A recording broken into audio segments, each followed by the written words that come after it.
بسم الله الرحمن الرحيم، والصلاة والسلام على أشرف المرسلين سيدنا محمد وعلى آله وصحبه أجمعين. بداية أشكر الطاقم المشرف على فرع الجمعية المغربية للاقتصاد الإسلامي بالدار البيضاء، وعلى رأسه الأخ الحسن شريفي لما يقومون به من عمل طيب من أجل مواصلة العمل الذي قمنا به عند إنشائنا للجمعية المغربية للاقتصاد الإسلامي، وهو التعريف بهذا الاقتصاد وبتطبيقاته المعاصرة.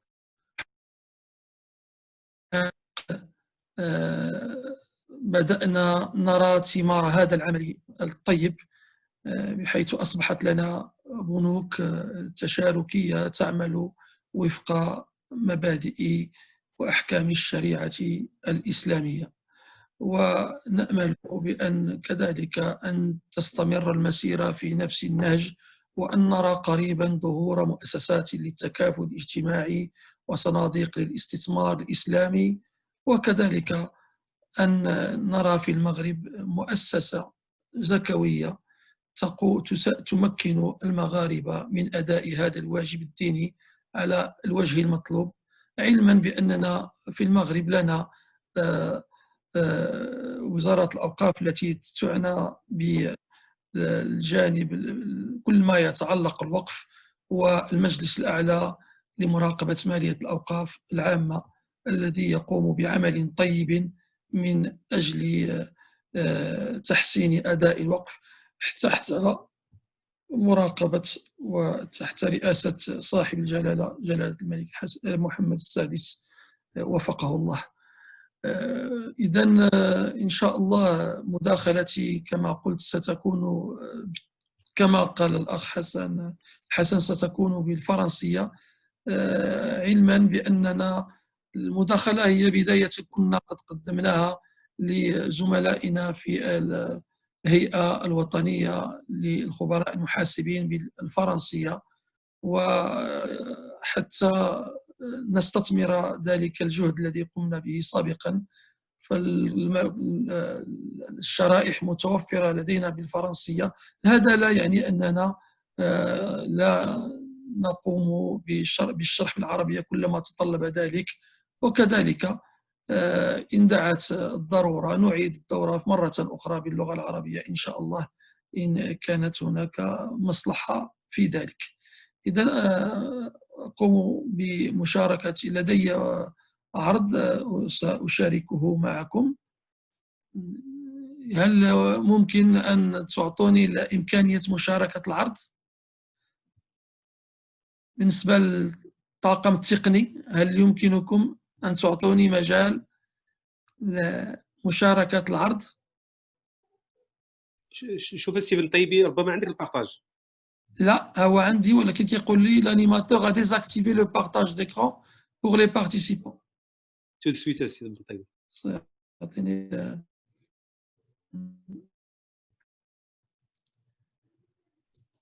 تفضل السي بن طيبي. بسم الله.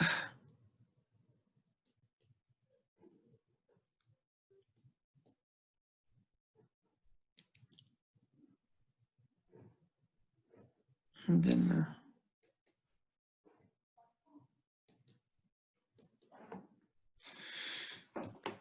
donc Bismillah ar-Rahman ar-Rahim, salatu wa salam.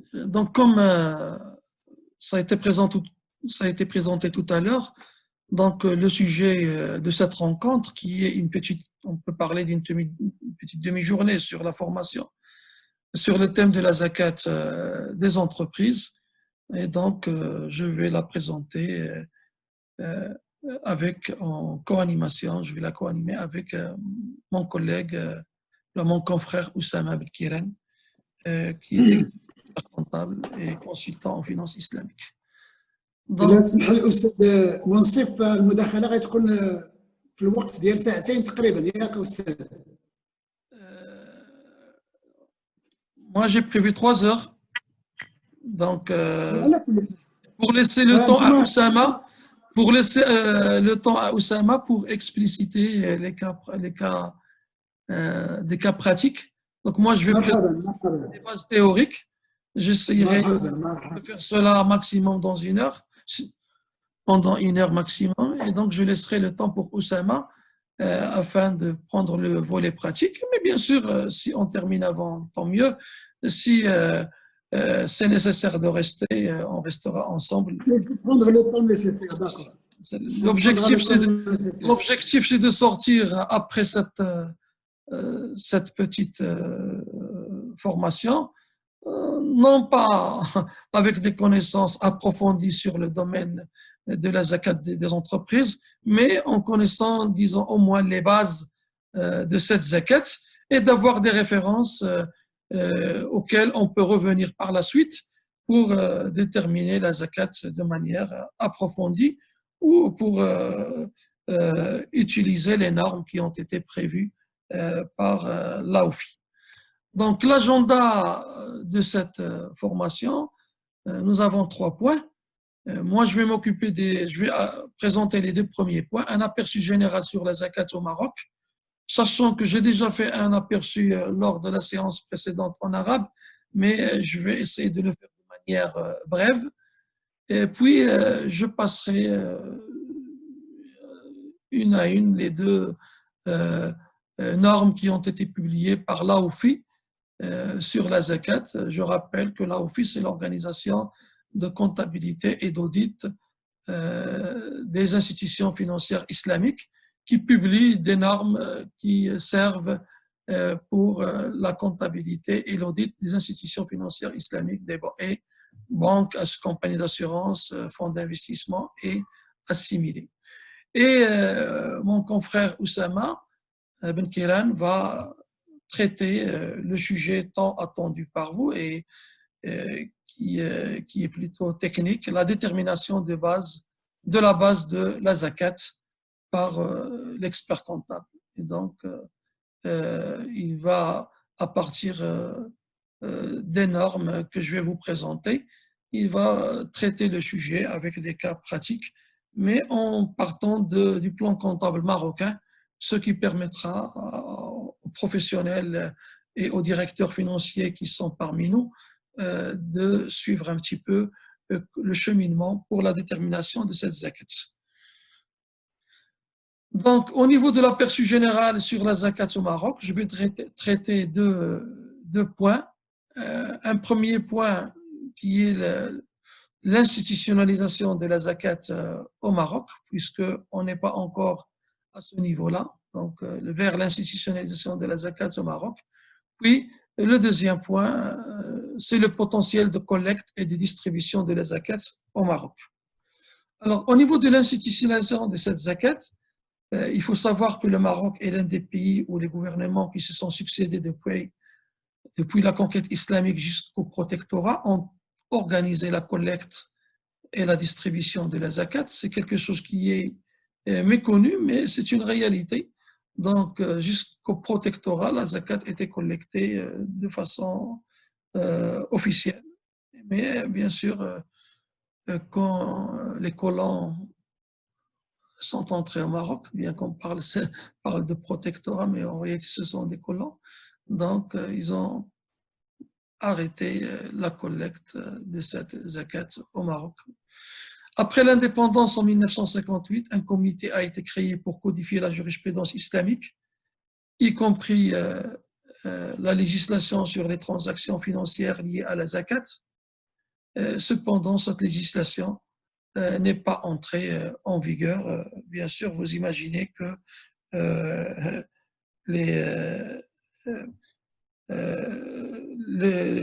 les occupants n'avaient aucun intérêt à ce que... vous imaginez que les Français qui sont restés encore après le départ des Français, donc au moment de l'indépendance, qui sont restés au niveau de l'administration marocaine, qui influençaient les décisions, donc ils ont mis tous les freins pour que cette législation qui est basée sur la jurisprudence islamique ne voit pas le lieu. Donc, le Maroc a commencé à réfléchir à la manière d'intégrer la zakat dans le tissu économique et social depuis 1979, à l'occasion d'un discours de Sa Majesté le roi Mohamed Hassan II au Parlement, et puis également à l'occasion d'autres événements.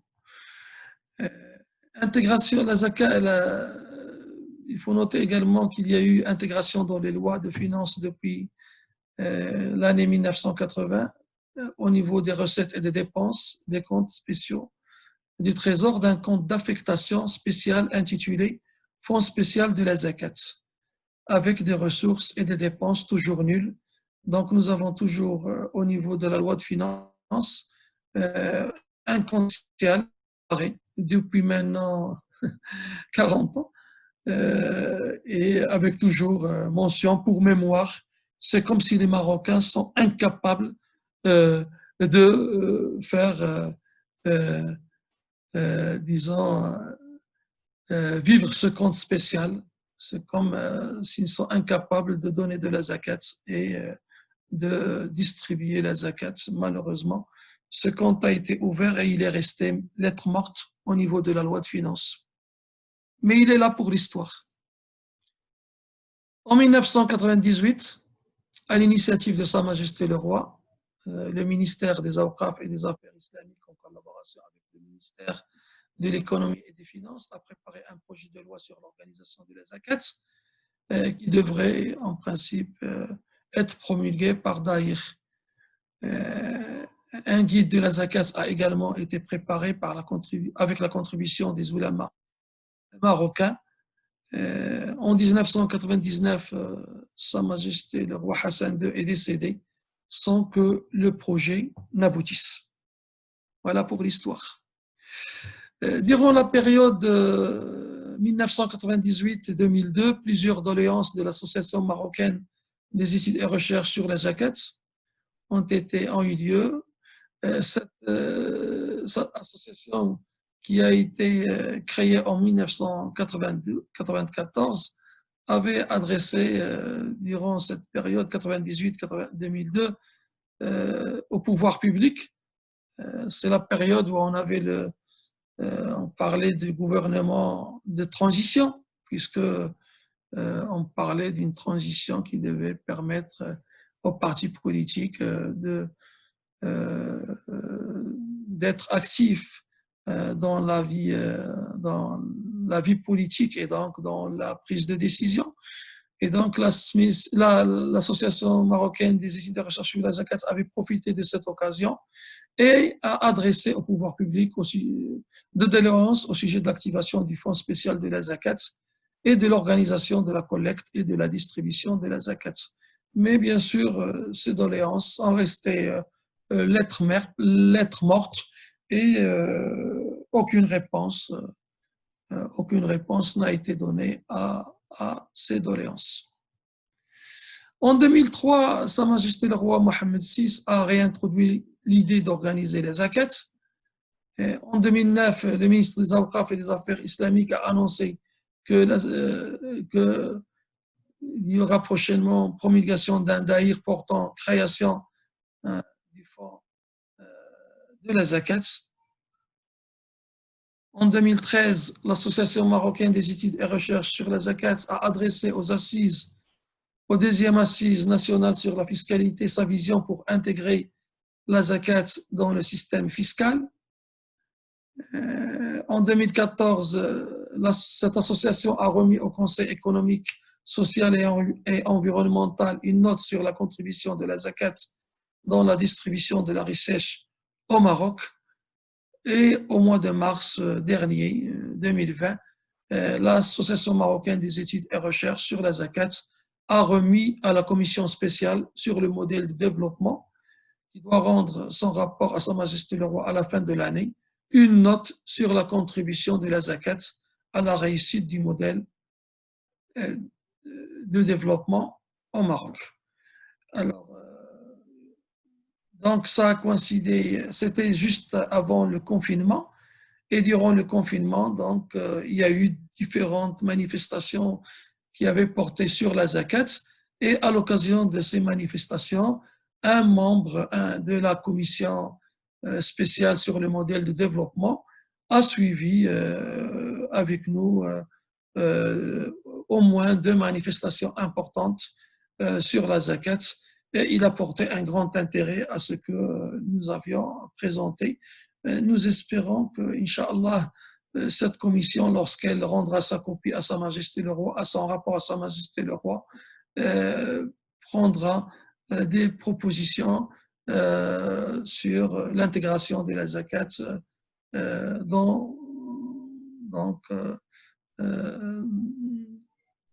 dans la législation marocaine et donc permettra à travers son rapport, Inch'Allah, à faciliter cette intégration. Maintenant, ce ne sont que des espoirs. À date d'aujourd'hui, le Maroc demeure un pays où l'activité zakataire dépend encore de la volonté des individus, mais nous avons toujours de l'espoir pour que, Inch'Allah, la zakat puisse être institutionnalisée au Maroc. Nous avons vu ce sujet en détail, donc je ne vais pas m'attarder sur ces aspects-là. Les différents contenus de ces notes, nous l'avons explicité lors disons, du webinaire précédent sur la zakat qui a été organisé par la section de Casablanca de la SMICI. Et donc, ceux qui sont intéressés peuvent revenir à l'enregistrement de cet événement qui a été organisé par la SMICI Casa, ou également à d'autres événements qui ont été organisés sur le sujet, notamment par l'équipe de recherche de la faculté de lettres, donc au niveau de l'université Mohammed V, la faculté des lettres de Rabat, et qui s'intéresse, donc une équipe de recherche sur la pensée islamique et qui a intégré la finance islamique, la zakat, le waqf, la philanthropie dans le cadre de ces sujets de recherche, et donc a organisé des webinaires très très intéressants sur la question de la zakat. Donc voilà, il y a eu plusieurs doctorats qui ont été soutenus sur la thématique de l'institutionnalisation de la zakat. Donc nous avons quand même une documentation très riche sur le sujet. Nous n'attendons que la volonté politique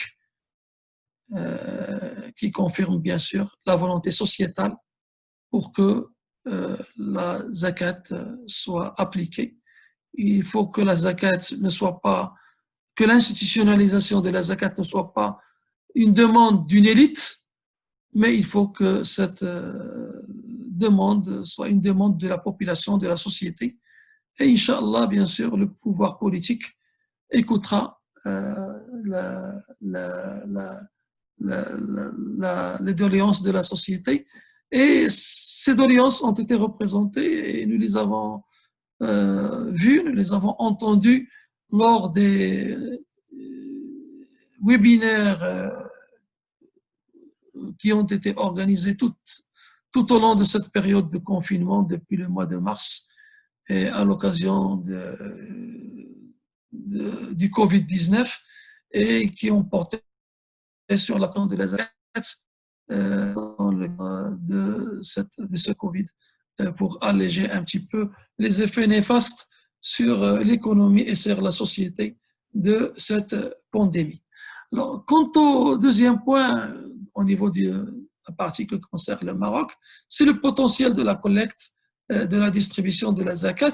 Et là, je vais résumer, j'avais présenté cela en détail, donc vous pouvez revenir aux slides, aux diapositives dans la précédente précédente présentation. Là, je vais résumer. J'ai pris uniquement les 5 dernières années pour choisir les chiffres que je vais présenter ici. Et donc, sur la base du PIB des 5 dernières années, 2015 à 2019, le potentiel de collecte de la zakat est estimé dans un intervalle de 27 à 31 milliards de dirhams, soit une moyenne de 2,75% du PIB. Je parle de potentiel de collecte, dont 8 à 9 milliards au titre de l'agriculture et 19 à 22 milliards de dirhams au titre du PIB non agricole. Sur la base de certaines études qui ont été faites par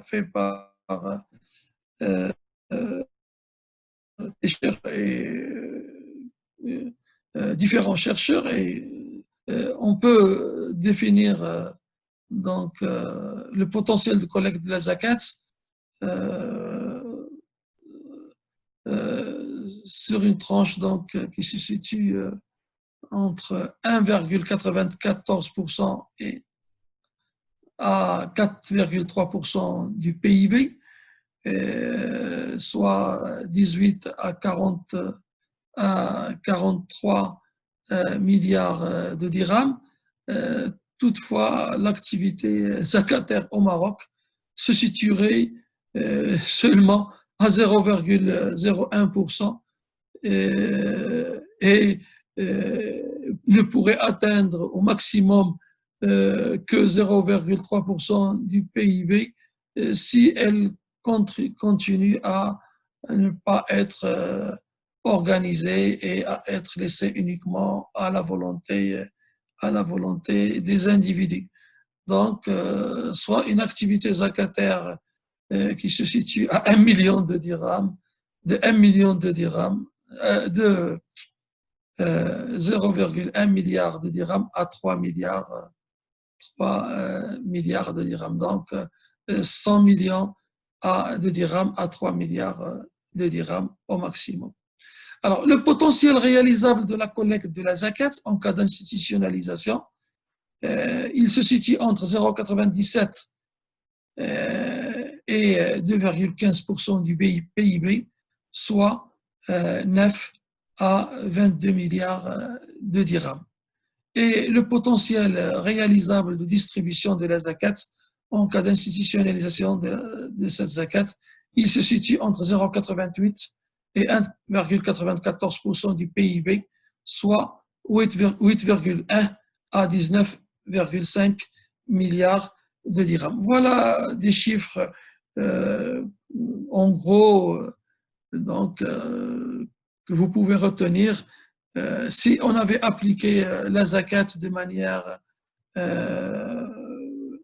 institutionnelle au Maroc, le Maroc aurait pu distribuer 8 à 20 milliards de dirhams chaque année aux bénéficiaires de la zakat si cette collecte et la distribution avaient été organisées de manière officielle. Comme les choses ne sont pas organisées, ben le potentiel de la zakat, il ne dépasserait pas 100 millions. Il se situerait à 100 millions de dirhams et au maximum à 3 millions de dirhams si jamais on laisserait donc ce potentiel à l'initiative des individus. Je passe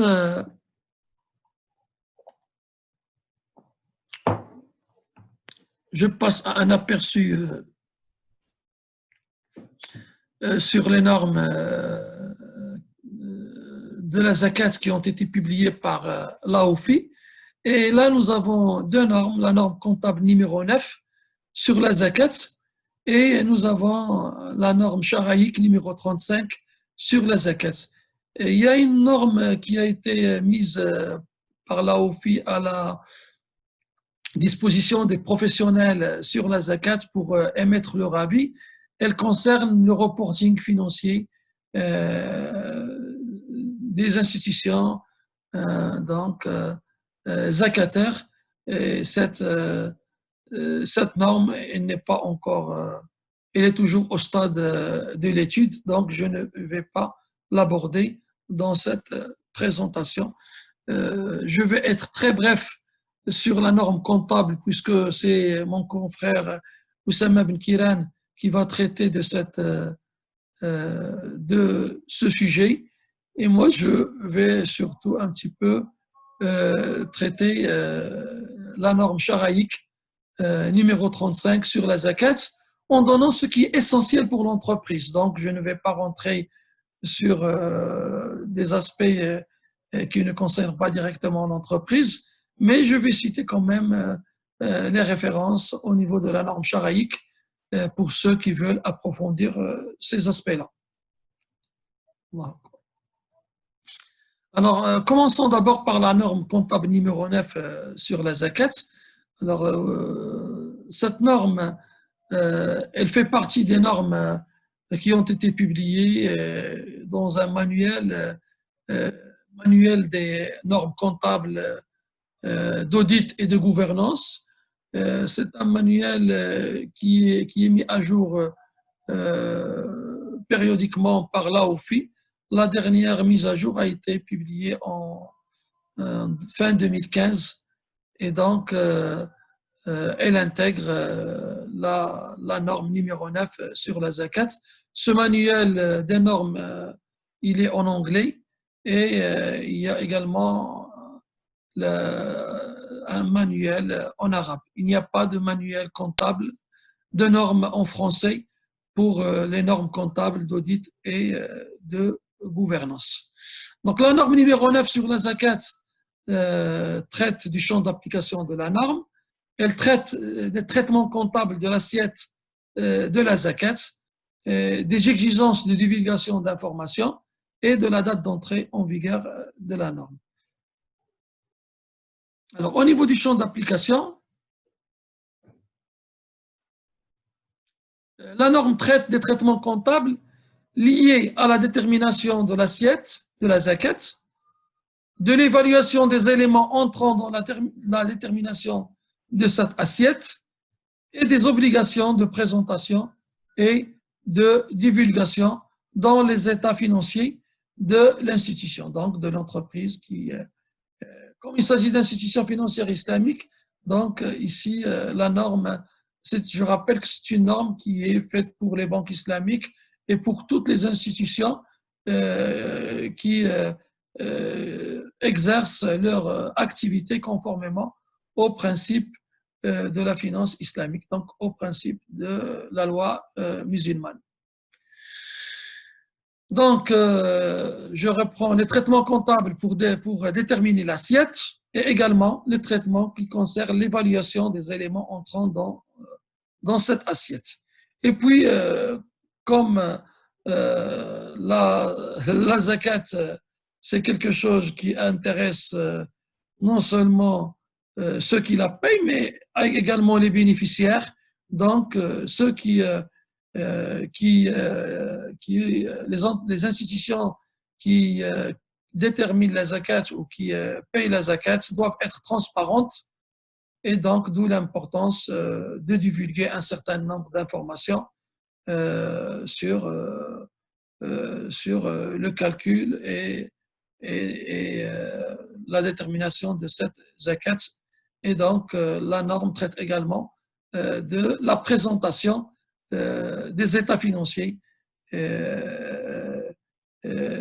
Parmi ces états financiers, nous avons un état qui est spécifique aux ressources et emplois de la zakat.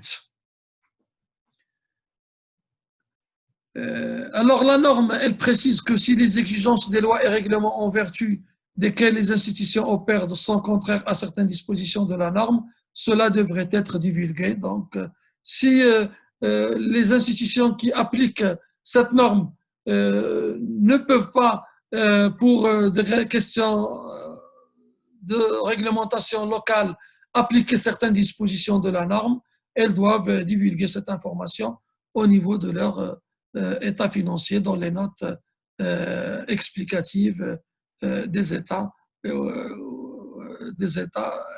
financiers. Alors, les traitements comptables de l'assiette, donc il y a deux méthodes pour déterminer l'assiette. Il y a la méthode de l'actif net, طريقة صافي الموجودات, et il y a la méthode de l'actif net investi, طريقة صافي الأموال المستثمرة. Alors, pour la méthode de l'actif net, donc on prend tout ce qui est donc actif circulant, on prend passif circulant et on enlève donc et on ajoute également la trésorerie. Et pour la méthode de l'actif net investi, on prend les capitaux propres auxquels on ajoute les comptes courants et on enlève les actifs, l'actif immobilisé. Les deux méthodes les deux méthodes aboutissent au même calcul et donc elles aboutissent à la même assiette zakataire. Et mon confrère Oussama va bien sûr vous présenter tout à l'heure la méthode de l'actif net investi, la méthode de l'actif net qui est la méthode qui est retenue par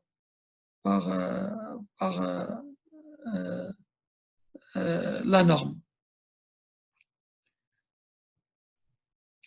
Alors, au niveau du traitement de la zakat dans les états financiers, dans les cas où l'entreprise est tenue de s'acquitter de la zakat est considérée comme une charge de l'exercice.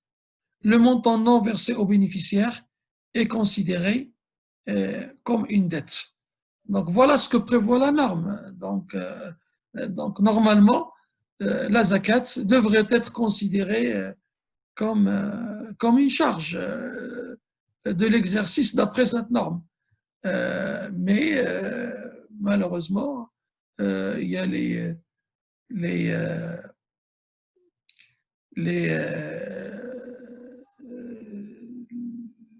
dispositions fiscales qui ne permettent pas de considérer donc cela pour l'entreprise en tant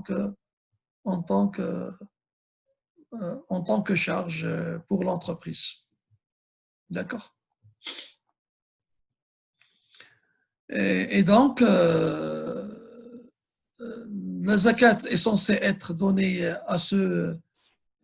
aux bénéficiaires rapidement. Donc, le montant de la zakat n'est pas censé rester dans l'entreprise. Et tant qu'il n'est pas versé aux bénéficiaires de la zakat, le montant qui n'est pas versé est considéré comme une dette pour l'entreprise. Alors, dans les autres cas, c'est-à-dire dans les cas où l'entreprise n'est pas tenue de s'acquitter de la zakat, l'entreprise est mandatée par, c'est-à-dire dans les autres cas, si l'entreprise est mandatée par une partie ou l'ensemble des actionnaires de s'acquitter de la zakat, en leur nom, le montant de la zakat est déduit des dividendes qui leur reviennent. D'accord? Donc, si l'entreprise n'est pas tenue de s'acquitter de la zakat, et donc le montant de la zakat est déterminé par l'entreprise et il est déduit du dividende qui revient aux actionnaires.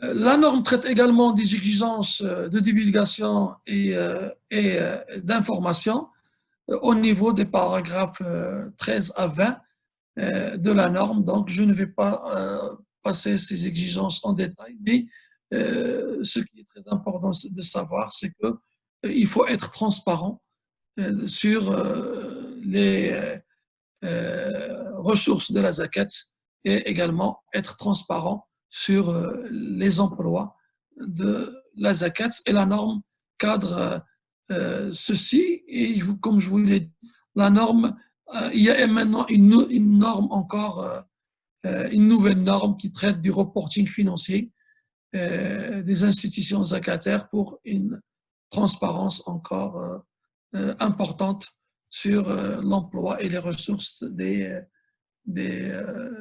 fonds de la zakat. Donc, cette norme est entrée en vigueur en 1999 et donc c'est une des normes qui est ancienne et qui est très importante pour les entreprises. La deuxième norme que je vais traiter, c'est la norme charaïque numéro 35 sur la zakat. Et là, vous voyez le manuel des normes charaïques. Donc, les normes charaïques ont été traduites en français par nos amis tunisiens. Et donc, nous allons trouver, surtout dans la traduction, la terminologie surtout utilisée en Tunisie. Et ceux qui vont utiliser ce manuel vont trouver des fois que les termes utilisés ne sont pas nécessairement les termes qui sont usuellement utilisés dans d'autres pays, notamment quand on parle de charaïque, est-ce qu'on va utiliser charaïque, shariatique, il y a différentes, ça dépend des termes qui sont utilisés par les professionnels dans différents pays. Mais comme on parle de normalisation, moi donc, par principe, je retiens la terminologie donc, qui est proposée par le manuel. Donc, c'est pour cela que je parle de norme charaïque.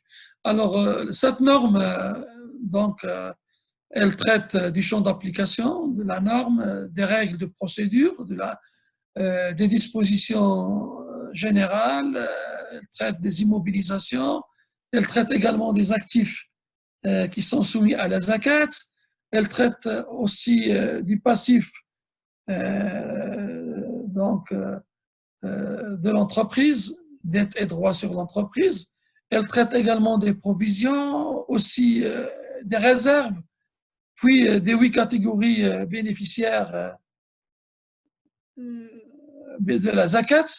Elle traite aussi des dispositions relatives au paiement de la zakat. Elle traite également du nisab, c'est-à-dire le seuil d'exigibilité de la zakat, et des quantités de la zakat du bétail. Et elle traite enfin de la date d'émission de la norme. Alors, remarquez, on ne parle pas de la date d'entrée en vigueur, puisque pour les normes charaïques, on ne parle pas de date d'entrée en vigueur, mais de la date d'émission de la norme, puisque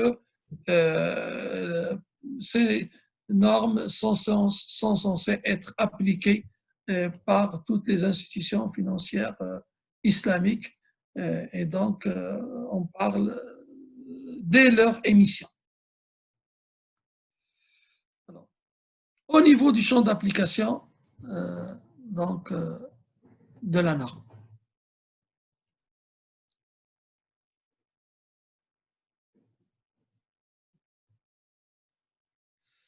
Alors, la norme traite de la détermination de l'assiette de la zakat pour les institutions financières islamiques et les sociétés filiales ou succursales.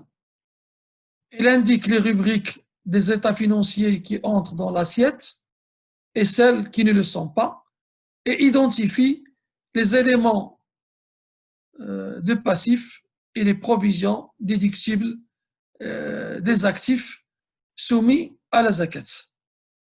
Elle traite également des quantités de la zakat dont il faut s'acquitter et payer aux 8 catégories de bénéficiaires, ainsi que des dispositions y afférentes. Au niveau des règles de procédure, comme je l'ai dit tout à l'heure, il y a 2 méthodes de détermination de l'assiette de la zakat qui conduisent à la même évaluation de l'assiette. et qui sont prévues par la norme. Il y a la méthode de l'actif net et il y a la méthode de l'actif net investi. Donc, les deux méthodes conduisent à la même évaluation de l'assiette, comme je l'ai dit, et la norme, elle est établie selon la première méthode, c'est-à-dire la méthode de l'actif net. Au niveau de l'acquittement direct de la zakat par la société, par l'entreprise, donc la société est tenue de s'acquitter de la zakat si elle y est contrainte par la loi, notamment dans les pays où l'acquittement de la zakat est obligatoire, ou les statuts, dans les pays où la zakat n'est pas obligatoire, ou une résolution de l'Assemblée générale, si les statuts ne le prévoient pas, mais que les actionnaires d'une entreprise, donc les propriétaires du capital d'une entreprise, décident à ce que l'entreprise s'acquitte de la zakat. Leur entreprise s'acquitte de la zakat. Sinon, la responsabilité de l'acquittement de la zakat incombe aux actionnaires et aux titulaires des comptes d'investissement pour les banques islamiques. Et le devoir de la société se limite alors à déterminer le montant de la zakat dû sur chaque action ou sur les soldes des comptes d'investissement pour les investisseurs au niveau des banques islamiques, ceux qui déposent leur argent au niveau des banques islamiques. Donc, si la zakat, si l'entreprise n'est pas tenue de s'acquitter de la zakat, donc le rôle de l'entreprise va se limiter à déterminer le montant de la zakat, à le calculer. Et à permettre aux personnes qui doivent s'acquitter de la zakat de savoir quel est le montant de la zakat qui revient sur chaque action détenue ou sur chaque part sociale lorsqu'il s'agit d'une société à responsabilité limitée ou d'une société de personnes. Une société mère doit coordonner avec ses filiales le paiement de la zakat afin d'éviter de s'en acquitter deux fois. Bien sûr, ça c'est très important pour les groupes.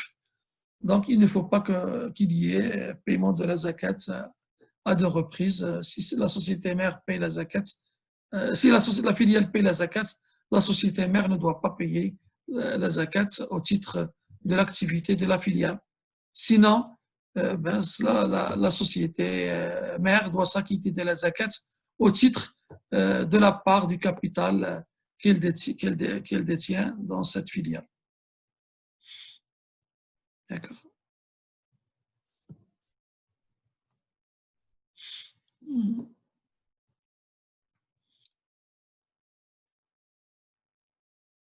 Alors, au niveau des états financiers se rapportant à la zakat, la détermination de la zakat se fait sur la base des données du bilan. Ça, c'est très important. Donc, on utilise uniquement le bilan pour la détermination de la zakat. Le compte de résultat ne constitue pas une base pour le calcul de la zakat. Ça, c'est très important. Donc, on va utiliser les comptes du bilan. Bien sûr, la base, c'est la balance des comptes et les retraitements auxquels on va opérer pour prendre en considération les règles donc, qui s'appliquent à la zakat et dont va nous parler tout à l'heure mon confrère Oussama. Et donc, ce sont les comptes du bilan qui vont être utilisés pour la détermination de la zakat, de l'assiette de la zakat. On ne va pas prendre en considération les comptes de résultats. Ce qui est très important de noter également, c'est que l'assujettissement de la zakat à la zakat n'est pas subordonné à la réalisation de bénéfices.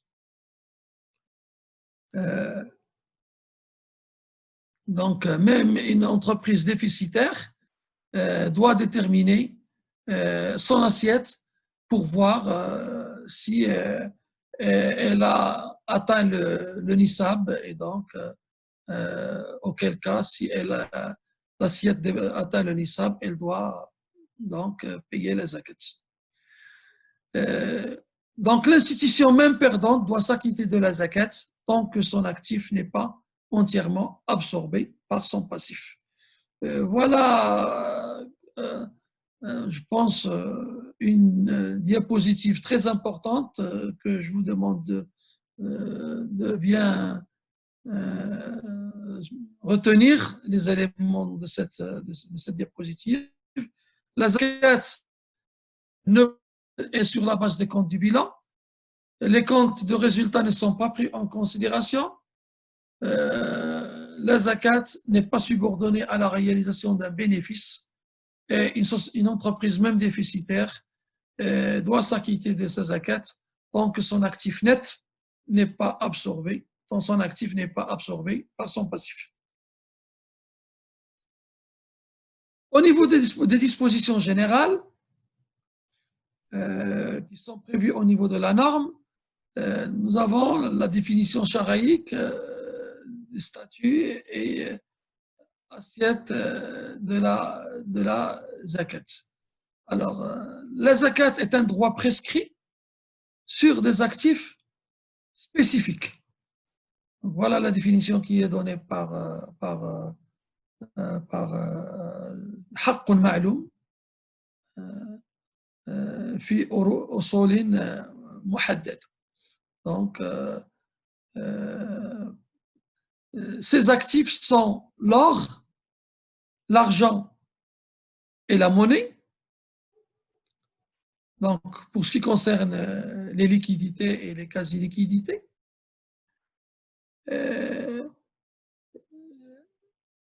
ces actifs sont également les marchandises destinées à la vente pour les biens donc, qui sont destinés à la vente. Il s'agit également du bétail, des grains et des fruits,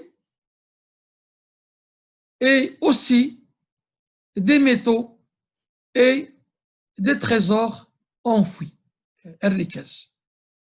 Voilà donc la définition. C'est une définition qui est, disons, précise, qui détermine quels sont les actifs qui sont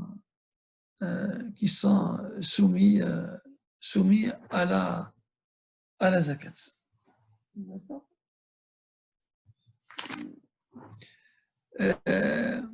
La zakat est payée en faveur de catégories déterminées, puisque les bénéficiaires sont déterminés par le Coran, et c'est une obligation personnelle si ces conditions sont réunies. Donc, la zakat est une obligation personnelle si ces conditions sont réunies. Au niveau des conditions d'exigibilité de la zakat, il faut noter un élément clé, c'est que la zakat n'est due que sur un élément, un bien dont on a la propriété complète. Si cette propriété n'est pas complète, il n'y a pas de zakat. Je donne un exemple. Vous avez une créance. Si cette créance ne pose pas de problème quant à son recouvrement, vous devez payer la zakat sur le montant de la créance. Mais si, au niveau de cette zakat, il y a un risque à ce que vous ne recouvrez pas une partie de la créance, donc vous ne payez pas la zakat puisque vous n'avez pas la propriété sur ce montant au moment où vous allez déterminer la zakat, puisqu'il y a un risque à ce que vous n'encaissez pas la créance. Donc, il faut que vous ayez une propriété complète. La même chose, quand vous faites un dépôt un dépôt, une retenue de garantie, par exemple, si tant que vous n'avez pas, tant que ce montant, tant que vous ne pouvez pas disposer de ce montant-là, vous n'allez pas payer la zakat sur ce montant, puisque vous l'avez mis à la disposition de quelqu'un d'autre. Mais quand vous procédez, quand la retenue est restituée donc à l'entreprise, et donc à ce moment-là, l'entreprise va payer la zakat sur cette retenue, puisqu'elle va devenir à nouveau propriétaire du montant en question. Alors que lorsqu'elle avait transféré le montant à la partie qui avait retenu ce montant en garantie, donc l'entreprise a perdu la main sur ce bien. Donc, bien qu'elle est propriétaire, mais cette propriété n'était pas complète. Donc, retenez bien la propriété complète sur le bien. Le deuxième point, c'est le seuil d'exigibilité de la zakat. Donc, la zakat n'est due lorsqu'on a le nisab, le seuil d'exigibilité. Et ce seuil d'exigibilité est fixé à 85 grammes d'or, pour l'or à 85 grammes d'or pur ou son équivalent en monnaie métallique ou fiduciaire. Et pour les biens destinés à la vente et les métaux enfouis dans le sol, lorsque leur valeur en numéraire atteint ce seuil. Et pour l'argent, le nisab est fixé à 595 grammes d'argent pur, et pour le bétail, il y a un barème spécial qu'il faut suivre, lequel barème est donné au niveau de l'article 11 de la norme charaïque.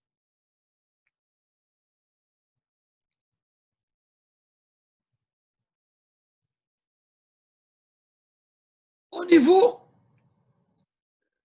il faut également, parmi les conditions, il faut qu'il y ait l'écoulement d'une année lunaire, al-hawl, mourour al-hawl, soit 354 jours pour les actifs en numéraire, pour les biens destinés à la vente et pour le bétail. Donc, mourour al-hawl, 354 jours lunaires. Pour les grains et les fruits, c'est le jour de la moisson ou de la récolte. Et pour les métaux enfouis, rikaz, c'est la date d'extraction des métaux.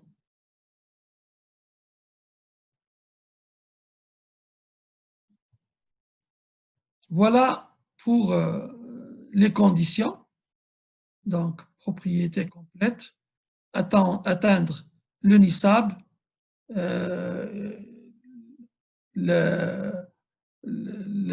l'écoulement d'une année lunaire pour certains éléments ou une date précise pour d'autres éléments. Toujours au niveau des dispositions générales, les quotités de la zakat due. Alors, pour l'or, l'argent, les monnaies et les marchandises, on applique à l'assiette déterminée le taux de 2,5% si on calcule la zakat sur la base de l'année lunaire. Sinon, on applique un taux de 2,577% si on applique la zakat à une base d'assiette déterminée pour une année solaire, donc l'année grégorienne que nous utilisons tous dans la pratique.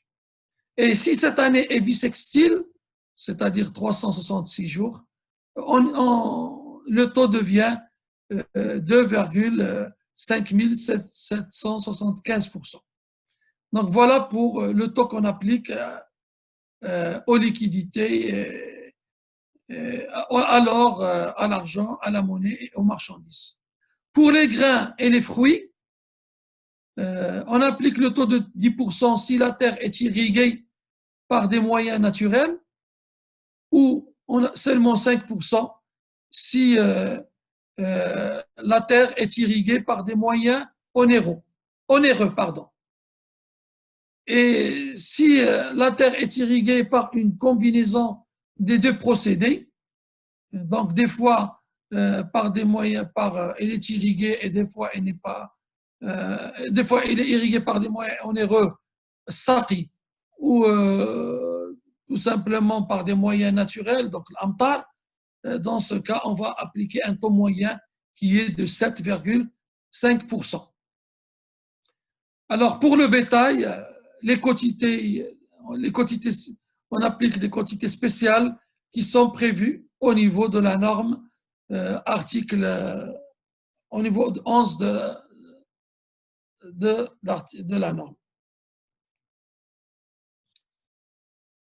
Je passe au quatrième point, les immobilisations, l'actif net, l'actif immobilisé. Alors, au niveau de la norme, ne sont pas soumis à la zakat les éléments de l'actif immobilisé non destinés à la vente. Et ainsi que les actifs mobiliers acquis à des fins d'exploitation et non de commerce. Pièces de rechange, des machines et équipements à vocation industrielle pour les entreprises. Donc, la norme ne soumet pas l'actif immobilisé à la zakat. Donc, voilà l'état d'ijtihad qui est retenu aujourd'hui au niveau de la norme. Mais nous avions organisé durant le confinement un forum, le 4e forum de recherche sur la zakat, le waqf, la philanthropie et la finance islamique. Et à l'occasion de ce forum, on avait une conférence introductive qui a été donnée par un éminent conférencier, une éminente personnalité dans le domaine de l'économie islamique, professeur Mondir Kahf, et qui a un point de vue sur cet élément-là, puisque selon lui, nous devons aller vers l'élargissement de l'assiette de la zakat et inclure également l'actif immobilisé dans l'assiette de la zakat si nous voulons vraiment que la zakat puisse donner à des montants importants qui peuvent être utilisés par les États musulmans en tant que ressources importantes pour le financement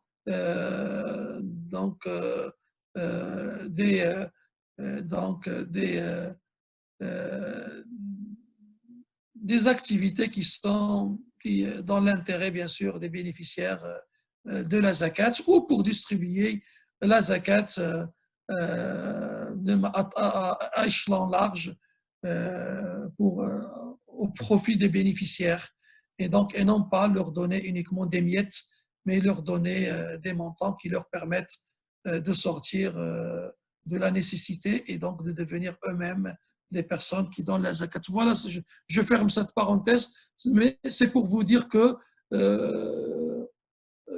on peut également soumettre l'actif immobilisé à la zakat, mais ce n'est pas aujourd'hui la position de la norme de l'AOFI. Peut-être dans l'avenir,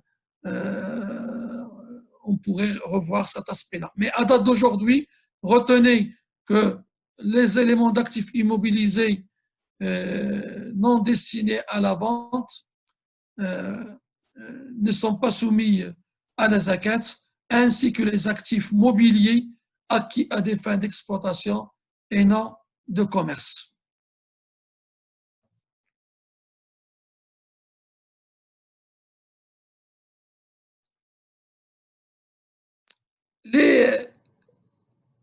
La norme traite des immobilisations génératrices de revenus et la zakat n'est pas prescrite sur ces immobilisations pourvu qu'elles ne soient pas destinées au commerce.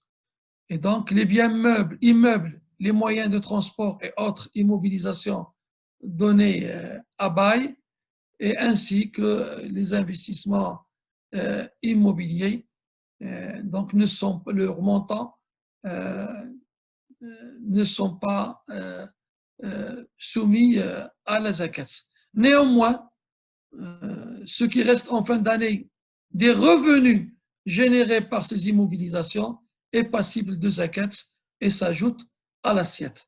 Donc, c'est le revenu de ces immobilisations qui est généré par ces immobilisations qui est soumis à la zakat et non pas les biens eux-mêmes. Donc, la zakat n'est pas prescrite sur les biens eux-mêmes, mais sur le revenu qui est généré par ces biens. Également, la norme traite des placements en actions dans le but de les conserver et les prises de participation dans les sociétés filiales au niveau des paragraphes 424 et 425. Donc, je ne les aborde pas, mais s'il y a des questions, je pourrais revenir sur ces aspects-là.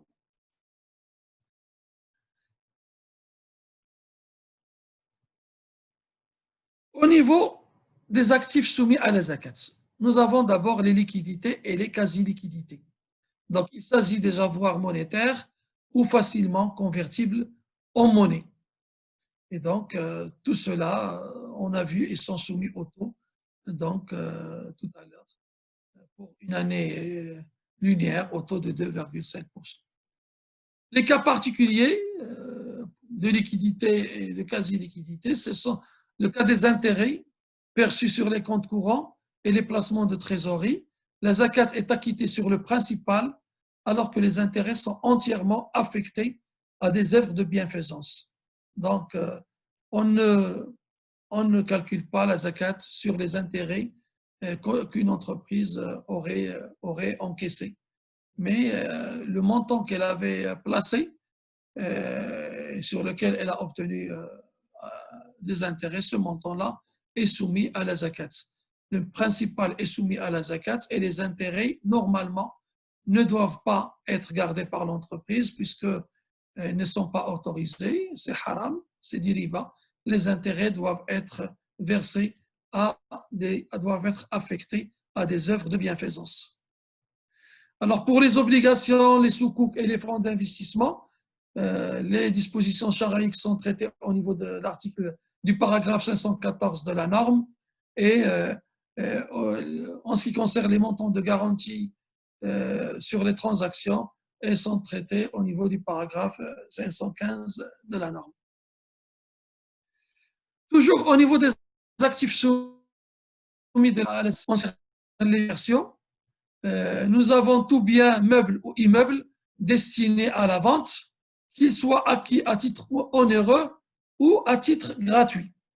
Donc, que l'entreprise ait payé pour l'acquérir ou l'ait obtenu de manière gracieuse, ce bien est soumis à la zakat. Alors, ces biens sont évalués à la valeur vénale, retenez bien, à la valeur vénale, à l'endroit où ils se trouvent, selon la méthode de vente, en gros ou en détail. Donc, on va prendre la valeur vénale de ce bien, où il se trouve, soit à leur valeur du prix du gros, soit à leur valeur du prix du détail, selon le cas. Si l'évaluation de la valeur vénale n'est pas possible, on acquitte la zakat sur la base du coût de revient. Donc, si on n'arrive pas à déterminer le prix de vente d'un bien, ben, on va prendre en considération son coût de revient. Si les biens commerciaux sont soumis à la zakat à un autre titre, tel que le bétail ou les produits agricoles acquis dans l'intention de les vendre, on leur applique les règles de la zakat sur les biens commerciaux. D'accord? Et pour les applications de l'article circulant, ils sont traités au niveau de la paragraphe 526 de la norme. Il y a plusieurs applications, donc on verra aussi au niveau des questions. S'il y a de ces questions à ce niveau, on pourra les répondre. Sinon, c'est mon confrère Oussama va aborder en principe tous ces éléments en détail. Au niveau des actifs soumis à la zakat.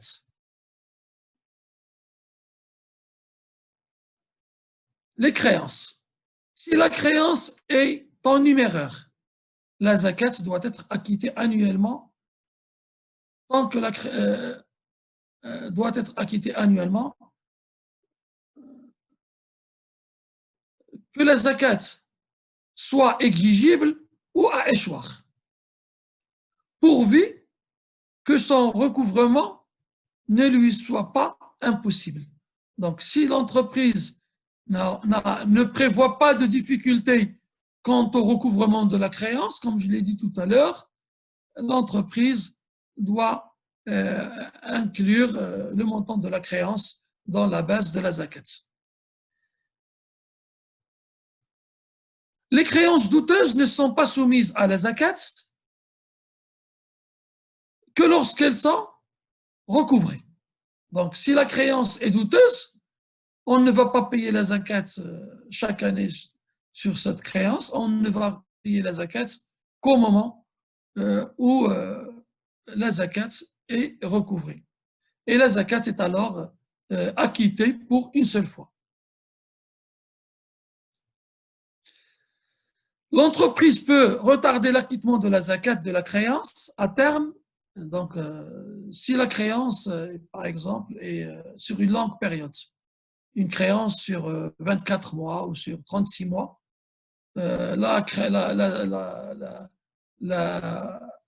l'entreprise peut retarder l'acquittement de la zakat jusqu'au moment de son recouvrement total ou partiel. À ce moment-là, elle acquitte la zakat pour la période passée. Donc, si elle avait une zakat sur 36 mois, donc elle va payer la zakat pour les 3 ans. Mais elle peut retarder l'acquittement. Mais sinon, la zakat, elle est due sur les 3 années.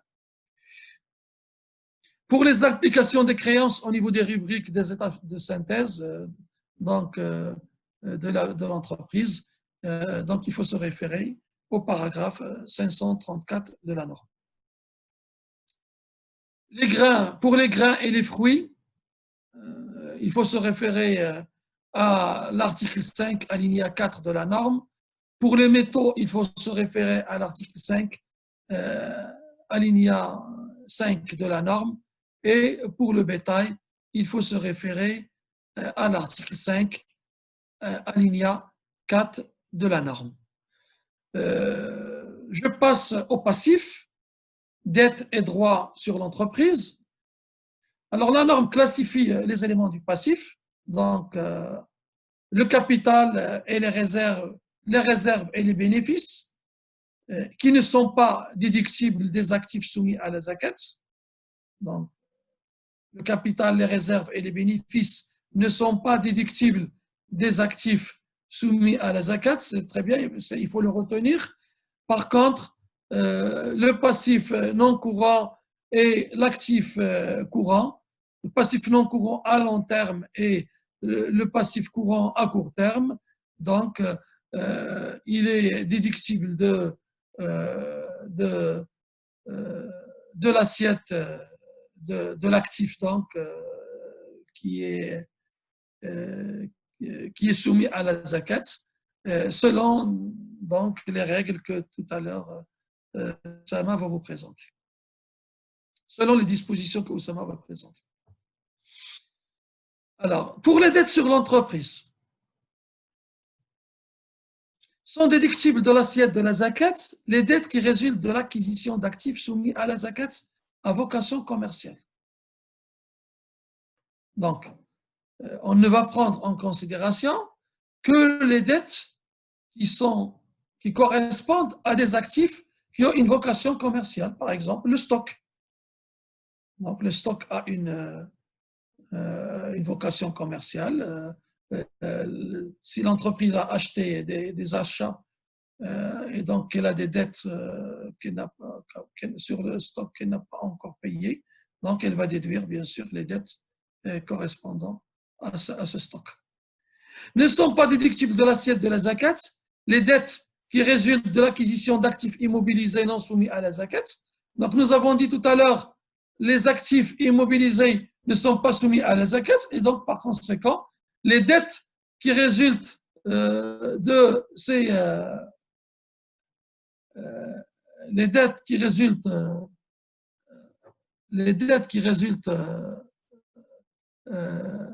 de cet actif immobilisé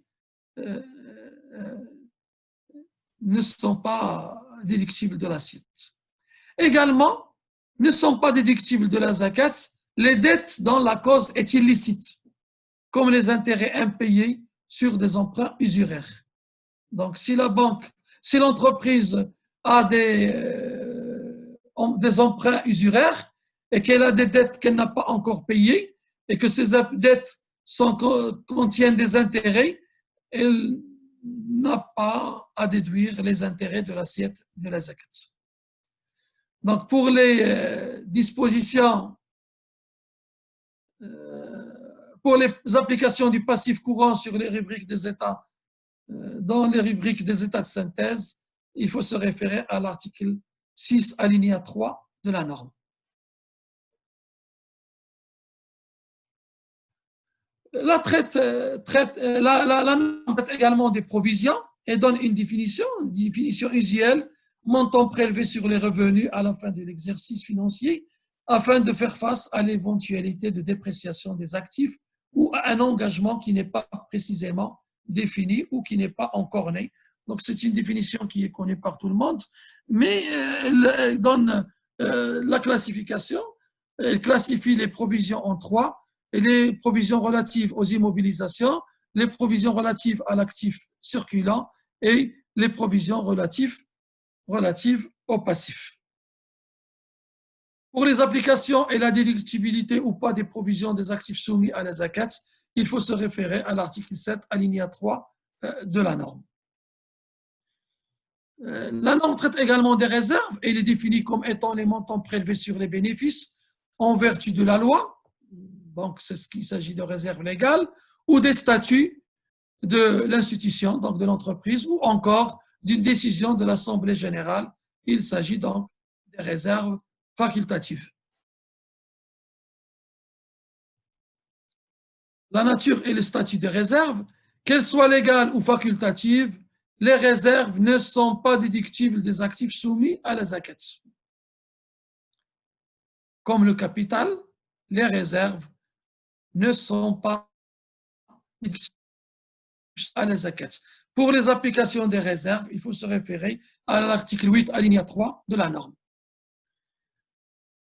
Les 8 catégories des bénéficiaires de la zakat sont également précisées au niveau de la norme et donc ces 8 catégories sont bien définies au niveau, donc les ayants droit sont désignés dans le verset 60 de la sourate At-Tawbah au niveau du Saint-Coran. إنما الصدقات للفقراء والمساكين والعاملين عليها والمؤلفة قلوبهم وفي الرقاب والغارمين وفي سبيل الله وابن السبيل فريضة من الله والله عليم حكيم. Donc, il s'agit des pauvres, fuqara, les indigènes, miséreux ou nécessiteux, les masakin, ceux qui y travaillent, donc l'amilina alayha, les néophytes pour le ralliement de leur cœur, les captifs pour qu'ils se rachètent, ceux qui sont accablés de dettes, al-gharimin, dans le sentier d'Allah, fi sabilillah, et le voyageur démuni, ibn sabil. La norme traite également des dispositions relatives au paiement de la zakat. La règle est de s'acquitter de la zakat dès qu'il est dû. Il est possible d'en retarder le paiement pour une période ne dépassant pas une année si les fonds ne sont pas disponibles ou si le report sert un intérêt évident. La zakat est imprescriptible, donc si l'entreprise ne la paye pas, elle ne tombe, elle reste exigible pour l'entreprise, donc il n'y a pas de prescription comme pour les autres dettes ou créances. Le paiement par anticipation est autorisé lorsque les conditions de l'anticipation sont vérifiées et vous avez certainement assisté à des webinaires à l'occasion de la pandémie du Covid-19 où il y a eu qui ont abordé cette thématique d'anticipation de la zakat en cette période de pandémie. Et donc, les fatwas qui ont été émises par les autorités autorisées ont été unanimes et donc en cette période de pandémie, il était possible pour tout le monde donc, de payer la zakat par anticipation, puisque cela va servir des causes sociales et économiques de nos pays. L'acquittement de la valeur en numéraire de la zakat due en nature. L'acquittement de la valeur en numéraire de la zakat qui est due en nature est autorisé, puisque cela peut être dans l'intérêt des bénéficiaires de la zakat. Le nisab, seuil d'exigibilité et les quotités de la zakat du bétail. Donc, pour les camélidés, c'est-à-dire les chameaux et les dromadaires, il faut se référer au tableau qui est donné au niveau de l'article alinéa 1 de la norme. Pour les bovins, il faut se référer au tableau au niveau de l'article 11 alinéa 2 de la norme. Et pour les ovins et caprins, il faut se référer au tableau au niveau de l'article 11 alinéa 3 de la norme. Et je termine avec la date de l'émission de la norme. Donc, la norme a été émise le 28 novembre 2008. Voilà ce que j'avais à vous dire en ce qui concerne les points qui me concernaient, et je laisse la parole à mon confrère Oussama. Donc, شكرا il va traiter les